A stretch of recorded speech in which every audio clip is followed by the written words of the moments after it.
Asset protection is a subject that's very near and dear to my heart. I practice a lot in asset protection with physicians and other professionals and business owners to help them insulate their assets from frivolous lawsuits.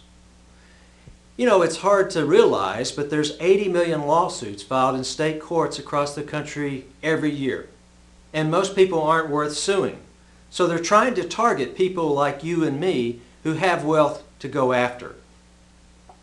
In addition to that, there's 1 out of 2 marriages that don't make it, that end in divorce. There's foreclosures and bankruptcies, car wrecks that lend themselves to judgments, all sorts of attacks on your wealth.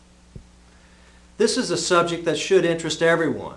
And as I mentioned, it's particularly of interest to professionals such as doctors and dentists who are sued for malpractice claims, business owners who have employees or sell a product or service. There are also strategies that you can employ in your traditional estate planning to help protect your estate for your family, your spouse, your kids, in case they get sued or divorced.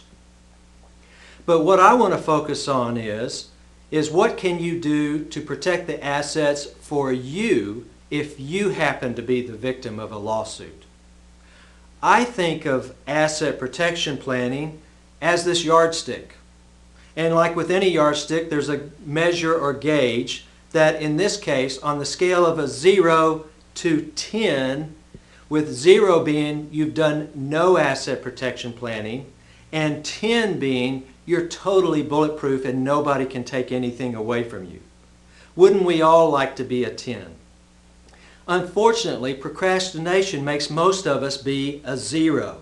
And under a 0, you're like a lightning rod out in the field waiting to get struck by a lawsuit. So my job is to visit with you and figure out the strategies necessary to take you from a 0 to a 10. And I have a tool chest full of ideas to be able to do that. What I call the Vanway's 5 steps of asset protection planning. There's a certain logic and sequence as to the steps that you should take to get you over to a 10. If this is a topic that's of interest to you, I would welcome your contact and let's sit down and have some serious discussions. Thank you.